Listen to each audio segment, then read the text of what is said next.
Hola, ¿qué tal? Soy Emilio Juárez Rodríguez, estudiante de la carrera de Diseño Multimedia, y el día de hoy para la clase de Artes Escénicas vamos a cartografiar las artes escénicas. Así es, vamos a analizar su teoría, los géneros y la presencia que han tenido tanto en la actualidad como a lo largo de la historia del humano, el impacto que han generado y cómo estas han evolucionado. Sin nada más que decir, empecemos. Introducción. A lo largo de todo este semestre de la clase de Artes Escénicas hemos investigado cuáles son sus definiciones, tanto de un aspecto más académico como aquellas que se adaptan a nuestra percepción. Hemos visto sus bases, sus fundamentos, para qué han servido, cómo se ven actualmente. Inclusive nos adentramos un poco más en el medio, en cómo funciona el hecho de querer presentar un show, en este caso una danza folclórica, dentro de un ambiente como puede ser un teatro. Sin embargo, para esta ocasión vamos a retroceder un poquito, no porque se nos haya olvidado tocar un tema importante, sino más bien para tomar impulso, para poder revisitar aquellos aspectos pasados que han influenciado en las artes escénicas y así poder comprender en dónde estamos. Hay una frase que dice que para poder entender nuestro presente, primero tenemos que revisitar el pasado, y esto es lo que haremos para esta presentación. Aunque ustedes no lo crean, las bases de las artes escénicas vienen desde la prehistoria, así es. Como sabemos, los humanos provenimos de los primates, de una forma u otra, a través de la evolución, por lo que en estas épocas muy tempranas de la humanidad, como tal no existía un medio de comunicación, o no como lo conocemos actualmente. Básicamente, la lengua, las palabras, los idiomas no existían. La expresión era necesaria, porque obviamente como seres sociales, inclusive en ese entonces necesitábamos comunicarnos los unos a los otros, pero si no existen palabras, ¿cómo podemos comunicarnos? Creo que a veces el lenguaje es una barrera muy compleja, porque pues nos termina limitando en varios aspectos, cosa que en ese entonces tal vez sí era complicado, ya que pues no podíamos comunicarnos por palabras, pero existía otro método que muy probablemente los niños reconocen con más facilidad que los adultos, y es la expresión corporal. Así es, el cuerpo también puede hablar, y es muy expresivo aunque no lo creas. Entonces, hay un chiste que funciona demasiado y a mí me gusta mucho porque pues en este caso me sirve como un muy buen ejemplo con respecto a esto de la expresión corporal, y va así: como un cavernícola, como un hombre de las cavernas, le llama a una estrella fugaz. Permítanme un momento, déjenme, me preparo. Uy. Oh. Este chiste es a mí me gusta mucho porque, para empezar, el remate, lo que es gracioso, no se dice, o sea, no lo expresas con palabras, sino hay una simple acción, una gesticulación que es y para aquellos que no lo entendieron, es sencillo. Obviamente, volvemos a la misma premisa: la gente de la prehistoria no podía hablar, no existían palabras, volvemos a ese aspecto. No entendían, ni mucho menos creo que supieran que eso se llamaba estrella, que era fugaz porque pasaba rápidamente, no entendían esos conceptos. Sin embargo, eso no quiere decir que no existiera, o que no lo vieran, o que no lo quisieran representar. Entonces, ¿cómo se hace? Sencillo: el movimiento de lado a lado rápido para representar la rapidez con la que la estrella se mueve. Y, por último, pero no menos importante, sé que es muy repetitivo con esto, pero quiero que quede claro que las palabras no existen, pero la voz, los sonidos, no solamente sirven para generar palabras o oraciones, sino también sonidos. Entonces, ¿cómo puedo representar asombro sin decir "oh por Dios, una estrella fugaz"? Es un simple quejido, pero con la intención que le damos, le da este sentido de asombro. Entonces no es necesario decir nada para poder decirlo todo. Muchos dirán por ahí que una imagen habla que mis palabras, en este caso una acción, habla más que mis palabras. Una estrella fugaz, más que tres. Entonces, estos son los principios básicos, ya que pues buscaban expresar. Y eso es algo muy interesante. Desde entonces los humanos buscaban expresar, buscaban demostrar, buscaban contar. Las pinturas rupestres también, las tengo del otro lado. Las pinturas rupestres también son un ejemplo de ello, ya que pues no tenían las capacidades ni conocimientos de composición, de perspectiva, de colores, de degradado, pero ellos vieron que podían plasmar algo suyo en una pared y lo hicieron, expresaban, contaban historias de cómo después sería la casa, de cómo recolectaron o de lo que pasó, pero lo plasmaban, lo dejaban en una pared. por el medio de la expresión corporal también lo hacían, ya que buscaban comunicarse. Y esto nos deriva en otro aspecto. Debido a la falta de conocimientos y pues que a que no tenían una investigación científica tan profunda, obviamente para poder explicar ciertas cosas y conforme pasó el tiempo, esto cayó en un aspecto mágico. Si no entendemos algo científicamente o cuáles son sus bases correctas o su funcionalidad o qué hay detrás para que suceda, obviamente va a quedar algo un poco más mágico, porque no lo entendemos. Entonces, aquí es curioso porque las artes escénicas se funcionan con este aspecto mágico. Ya los vamos a considerar como artes escénicas para mayor facilidad. Y esto da fusión y da creación a lo que conocemos actualmente como los rituales. Así es, aunque no parezca, los rituales fueron de las primeras formas en las que el hombre logró crear algo similar al arte escénico. ¿Por qué? Bueno, desde siempre los humanos hemos tenido necesidades y estas necesidades deben ser saciadas. Pero ¿a través de qué? Bueno, la caza, la lluvia, cosecha, fertilidad. Podemos nombrar demasiadas. Entonces, debido a que no entendemos, o en ese entonces no se entendía cómo, por ejemplo, funcionaba la lluvia, cómo funcionaba la cosecha, o por qué a veces había animales y a veces no, pues no había una forma de poder solicitarlo, no había una forma de predecirlo. Entonces se recurría a esta forma de que si nosotros no tenemos control de ello, eso quiere decir que hay un poder superior a nosotros, sobrenatural, el cual nos provee de estas necesidades, de estas necesidades, o sea, de poder saciarlas. Por ende, la única forma de conseguirlas es pidiéndolo. Y es aquí donde entran los típicos rituales para que llueva, para tener buena cosecha, para tener buena casa, para tener buena fertilidad. Entonces, aquí también nace otro aspecto muy importante para las artes escénicas, que son las máscaras, que tengo de este lado. Las máscaras ayudaban para poder encarnar conceptos o personajes que trascendían nuestra propia identidad humana. O sea, porque nosotros somos humanos, pero pues si existe una deidad más por encima de mí, que es la deidad de la lluvia, no puedo hacerlo yo, porque yo estoy por debajo de él. Entonces con esta máscara yo puedo representarle para hacerle honor y pues jugar su papel dentro de estos rituales para pedir lluvia o para pedirle a la madre naturaleza, para pedirle al dios de la casa. Entonces aquí ya vemos la primera integración de máscaras como una funcionalidad más allá, que es precisamente adaptar algo que nosotros no somos. Y esto es algo que se ve muy fácilmente en cualquier tipo de arte escénica. Pero para ello tenemos que dar el siguiente paso. Ahora aquí daremos introducción a la teatro y la danza dentro del mundo grecolatino. ¿Por qué grecolatino? Bueno, fácil. Greco, Grecia, latino. En este caso nos hablaremos de los romanos, porque recordemos que los romanos hablaban latino. Sencillito, así nada más. Bueno, en sus orígenes, el arte escénico griego era de hecho muy similar a lo que estamos viendo o a lo que vimos en la prehistoria, ya que su objetivo era también ritual, pero aquí en vez de hablar de dioses un poco más abstractos, como el de la lluvia, el de la cosecha, el de la naturaleza, de la fertilidad, ya les damos nombres. Ya existe Zeus, ya tenemos a Poseidón, Ares, el dios de la guerra, Hades, el dios del inframundo, está Afrodita. Entonces, estas primeras puestas escénicas eran con un enfoque a adorar a estos dioses, a adorar a los dioses del Olimpo, para así también tener una carga política, aunque no lo crean, ya que así se podía remarcar la identidad griega superior a las demás, aunque no lo crean, para que vean que esto de que la relación arte y política no es algo nuevo, sino que lleva existiendo desde muchísimo antes. Entonces, en un inicio, pues vuelvo a lo mismo, nace como esta forma de representar su identidad y su cultura.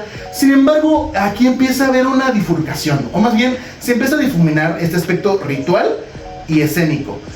Originalmente dioses, a Zeus y Poseidón, pero poquito a poquito empieza a entrar un carácter más de ficción, donde ya buscamos generar una narrativa más convencional a la que conocemos actualmente. Y es aquí cuando pasamos de este aspecto ritual a este aspecto más escénico. Claro, que si hablamos de dioses y de estos temas mitológicos, pues uno dirá, sigue siendo ficción. Claro, pero recordemos que para ellos esto no era ficción, era lo que ellos creían. Para ellos esto era la realidad, los dioses dictaban algo y nosotros obedecíamos. Pero si ahora le agregamos en el inter una ficción más allá que representa el contar una historia, ya nos alejamos de ese aspecto ritual y regresamos a estas narrativas más convencionales como actualmente las conocemos.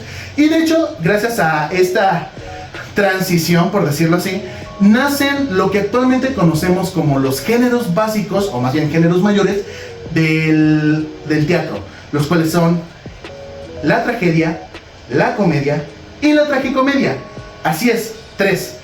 Pero profundizaremos en esto un poquito más adelante. Mientras tanto, vamos a pasar a los romanos.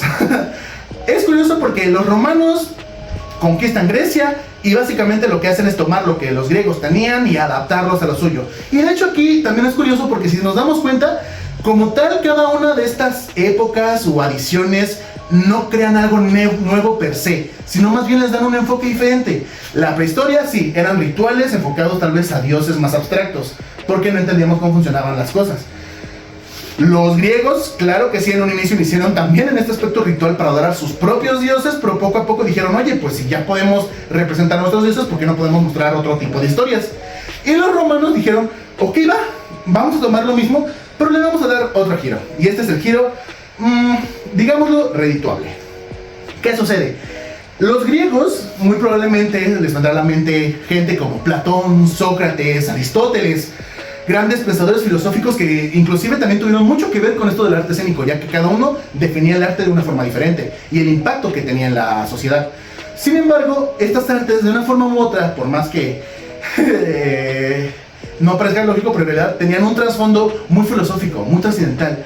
Buscábamos realmente adentrarnos en un estudio social y psicológico de los protagonistas, cómo ellos lidiaban con la mundanidad humana, pero a la vez tenían que obedecer a los dioses. Los romanos dijeron, ¿sabes qué? Vamos a quitarnos todo este aspecto reflexivo y vamos a lo que venimos. De seguro han escuchado la frase de ¿no puedo sentarme y apagar el cerebro para ver una película? Técnicamente lo inventaron los romanos. ¿Por qué? Porque ellos introducen los conceptos de otium y negotium. Otium, ocio; negotium, negocio. El negocio del ocio. Así es, para los romanos dijeron literalmente, si al pueblo le damos pan y circo, va a estar contento, así que solamente hay que entretener, y bajo ese entretenimiento pues hay que generar ganancias. Entonces digamos que fueron los primeros en los primeros visionarios en plantear de que, oh por Dios, esto es un negocio, amigo, tengo una idea, vamos a cobrar boletos. No sé si tal cual fue así, evidentemente esto es una dramatización, yo soy un ejemplo, pero ellos le dieron este concepto más económico para poder generar ganancias, y vaya que les funcionó, porque actualmente es una forma en la que podemos ver el arte también. Si no hay dinero, ¿cómo fundamentamos el arte? Pero bueno, eso creo que es tema para otro momento, por lo que en tanto hay que avanzar y seguir con los cambios que se introdujeron para el teatro y la danza en la Edad Media. Como hemos visto, como tal, no se innova, o no era una palabra donde se reinventa todo, sino que las bases que tuvimos en la prehistoria se adaptan, se cambian, o se les da una perspectiva diferente dependiendo de la necesidad y de la época. En este caso, en un inicio, con el auge de la cristiandad y del catolicismo, estos se rehusaban totalmente a adaptar este medio de artes escénicas, ya que era un concepto que ellos aprendieron de los romanos. Y recordemos que pues en un inicio los romanos no se llevaban muy bien pues con los cristianos católicos, más que nada porque aparentemente por estas fechas, de hecho, los romanos se encargaron de crucificar a su mesías más grande.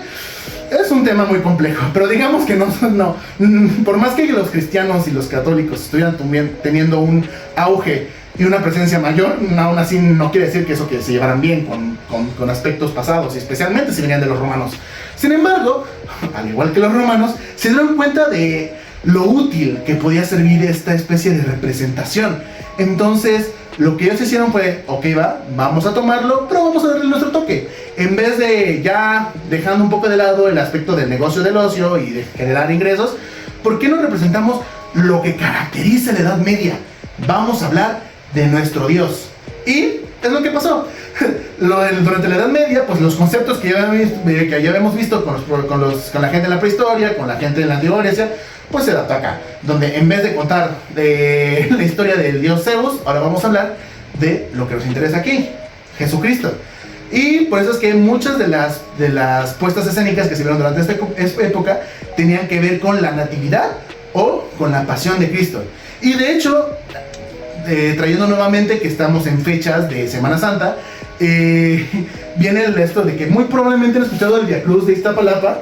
Pues es básicamente lo que se hacía en ese entonces, solamente que pues ahorita se hace en Iztapalapa, en ese entonces pues sería en alguna parte de Europa. Que no es, aquí yo no vengo a decir cuál es mejor y cuál es peor, simplemente estamos viendo que eso que tiene siglos que se creó y que se hacía, se vuelve a interpretar, pero ahora en la actualidad. Entonces, evidentemente no eran así, pero vemos como simplemente es una adaptación de aquello que ya existía. Y esto no quiere decir que los artistas o el medio escénico no tenga como tal una creatividad nueva, ¿no? Y que lo único que hace es copiar y pegar. Pero es que el arte muchas veces es eso, es tomar lo que ya existía y darle una vuelta o darle otro sentido. Y creo que eso lo hacen maravilloso, ya que de un mismo punto pueden nacer diferentes vertientes. De una misma idea podemos darle una lógica, un sentido, una explicación diferente. Y cada quien le da su representación, cada quien le da su toque, para pues así poder crear algo totalmente nuevo. De lo que ya existe, se crea algo nuevo. Y creo que eso define demasiado a lo que es el arte en general. Por lo que ahora nos toca pasar a el desarrollo. Una vez ya habiendo analizado todo este trasfondo histórico y de evolución que tuvo las artes escénicas, vamos ahora a entrar a este terreno de conceptos, definiciones, aquello que define y construye lo que es el arte escénica, o por lo menos la visualización que tenemos en la actualidad. Partiendo de, ¿qué es el arte escénico? Esta es una pregunta que nos hemos hecho a lo largo de todo este semestre y creo que hemos dado varias. Siempre cambiándole algún concepto, alguna idea y siempre añadiéndole algo más. Pero en este caso nos vamos a entrar a lo que conceptualmente y más académicamente podemos definir. Y es que el arte escénico es el arte de interpretar. Es un acontecimiento que busca revivir eventos de una forma onírica o simbólica a través de los gestos y de la palabra. Ven cómo la comprensión de por qué en la prehistoria la expresión corporal es importante y también la vocal se sigue utilizando hoy en día. Y vamos a alejarnos de este aspecto artístico escénico. En presentaciones, como actualmente lo estoy haciendo, mis gesticulaciones, mi voz, ayudan a darle un sentido y un entendimiento a las cosas que estoy explicando. Los elementos constitutivos. Aquí vamos a hablar, como el nombre lo dice, de aquellos elementos que constituyen las artes escénicas. Medios artísticos existen muchos. La música, el canto, el baile, la danza, la pintura. Pero, ¿cuáles son aquellos que representan o cuáles son estas bases que nos hacen diferenciar a la pintura del arte escénico? Bueno, primero está la interpretación, que es la acción que los actores, bailarines, poetas, músicos, etcétera, llevan a cabo empleando su cuerpo sobre el escenario. Esto incluye la voz y los movimientos. Interpretar. Volvemos a la prehistoria, donde los cavernícolas, por llamarlos de una forma, o los primeros humanos, mejor, porque cavernícolas siento que son un poco infantil, interpretaban aquello que veían y entendían a través de su cuerpo. Entonces, nosotros también vamos a interpretar algo que es ajeno a nosotros. Lo que está en el escenario no es lo que es en realidad. Ya llegaremos a eso. Entonces, primer elemento, la interpretación.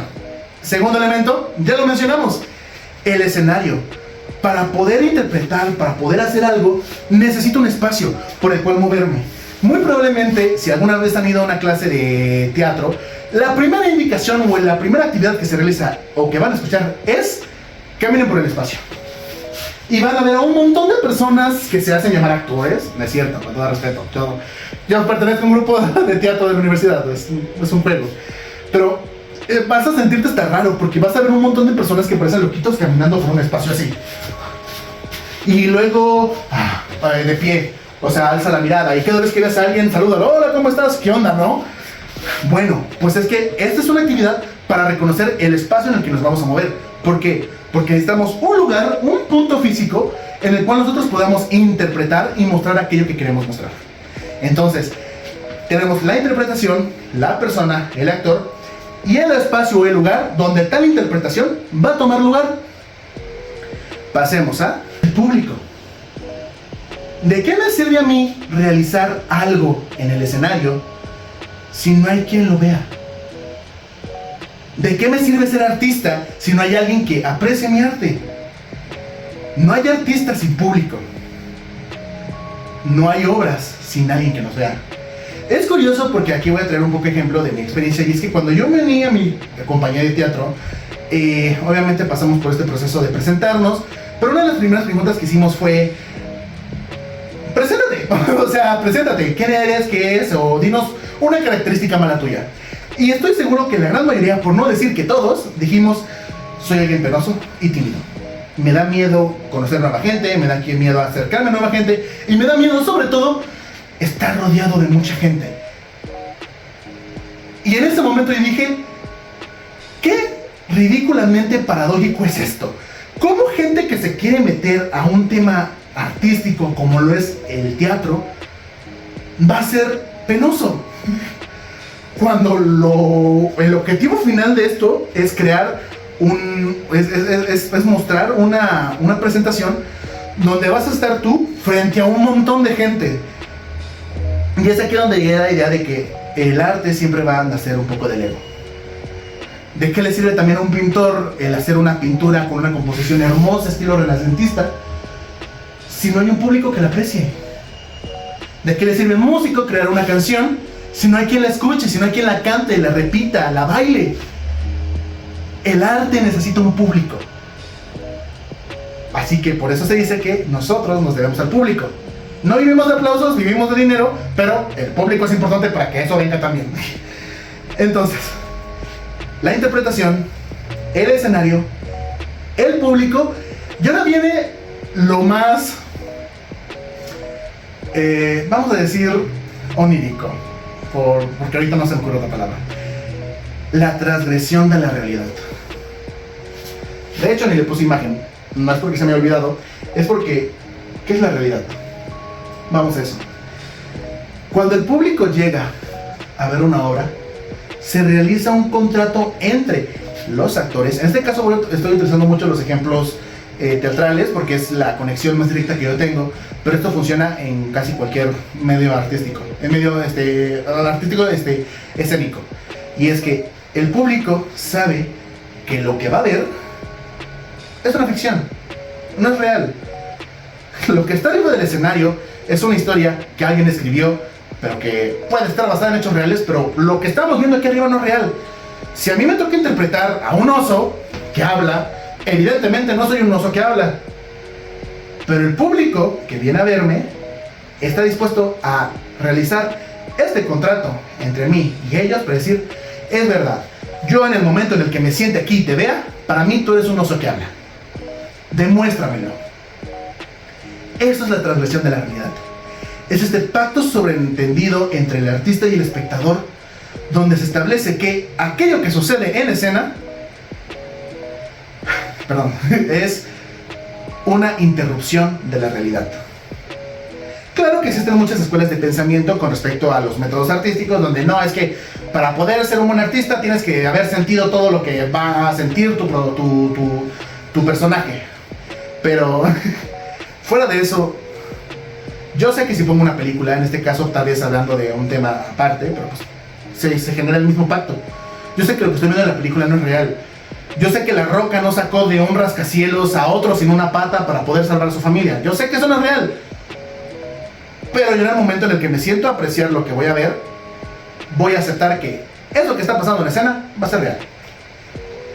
Entonces tenemos que los elementos constitutivos de las artes escénicas son la interpretación, el escenario, el público y por último, esta transgresión de la realidad.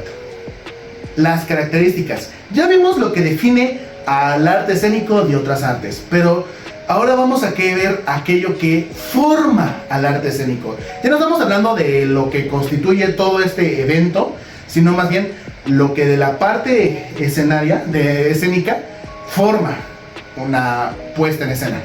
Uy, muy redundante, disculpen.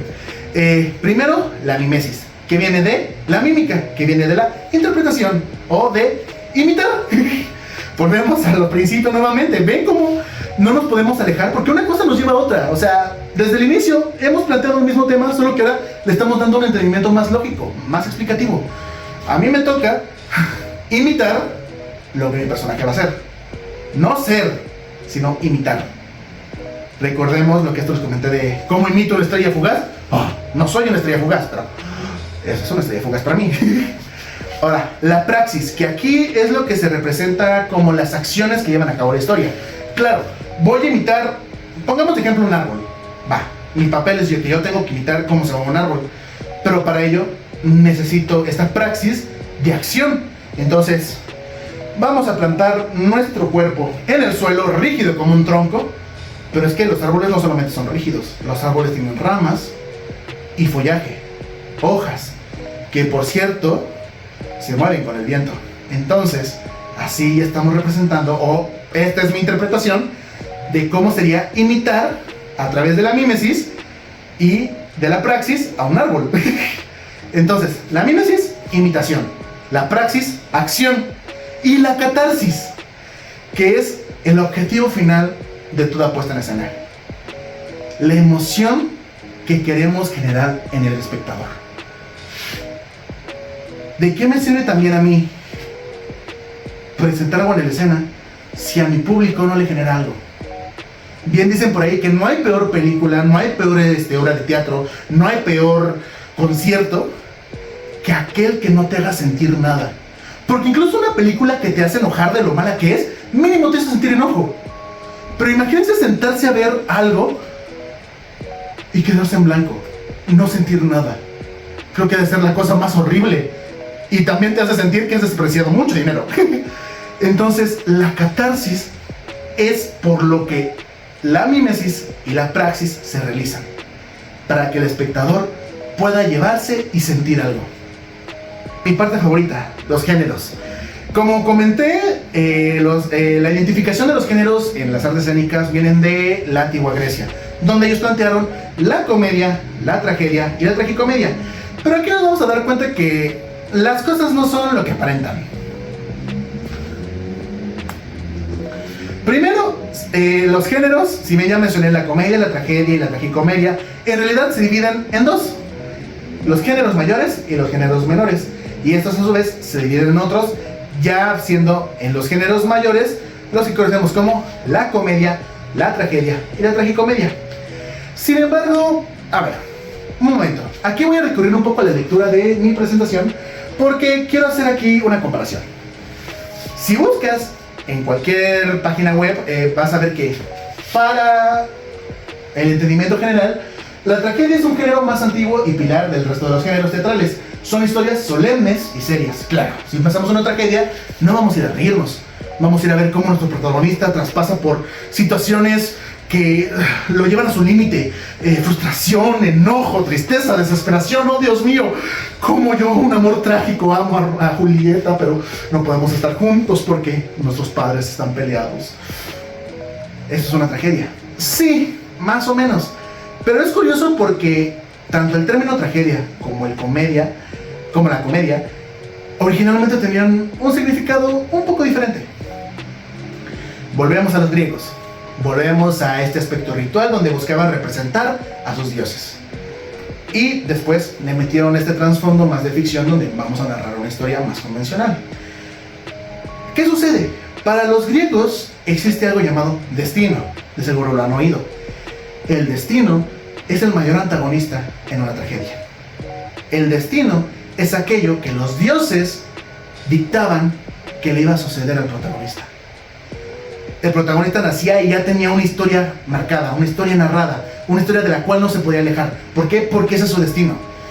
Y la gran mayoría de destinos no eran muy bonitos. ¿Conocen a Edipo? Vamos a tomarlo como ejemplo. El padre de Edipo, un oráculo le dice: vas a tener un hijo, pero ¿qué crees? Este hijo te va a asesinar y se va a quedar con tu mujer. ¿Qué clase de monstruosidad es esta? Entonces, ¿qué hace el papá de Edipo? Decide abandonarlo y dejarlo a su suerte para que así evitarse de caer en destino tan trágico. ¿Qué pasa? Edipo crece sin saber que sus padres no son sus verdaderos padres. Un día se topa a su verdadero padre, pero como nunca lo conoció, para él es un borracho random más. Se pelean, Edipo mata a su verdadero padre y dice: oh por Dios, acabo de matar al rey. Eso por ende me vuelve a mí el nuevo rey. Y también me deja a su esposa. Oh sorpresa, Edipo, resulta que mataste a tu papá y te quedaste con tu mamá, cumpliendo con este destino. Entonces, esto lo vuelve en una tragedia griega, que de seguro lo han escuchado. Pero pues es el origen real de la tragedia y de las narrativas que conocemos actualmente. Una tragedia griega se genera cuando los dioses dictan un destino y el héroe sucumbe a este destino. Siempre va a ser una tragedia cuando el héroe lamentablemente termina cumpliendo su destino, y muchas veces este destino ya es predestinado. O sea, el destino no se cuenta en la mitad de la obra, sino que al inicio te cuentan cuál es el destino y ves como lamentablemente cada acción que toma el protagonista lo llevan a ese punto final. Sin embargo, existe una segunda vertiente, y para ello me voy a guiar de ¿qué es la comedia? En contraste a la tragedia, es un género centrado en la diversión, el entretenimiento y una resolución placentera de los conflictos. Claro, ¿quién no ha ido a ver una película de Adam Sandler o de Derbez? Si yo voy al cine a ver una de estas películas que son comedia, busco reírme, ¿no? Busco ver una acción chistosa, una caída, un chiste, etcétera, etcétera, etcétera, etcétera. Pero para los griegos no era así. La comedia original, ¿han leído la Divina Comedia? No van a encontrar ni un solo chiste. ¿Pero por qué? Hablamos que destino, sucumbir al destino, tragedia. Pero hay una segunda vertiente. Destino, me antepongo al destino y lo evito. Entonces se hace una comedia. ¿Por qué?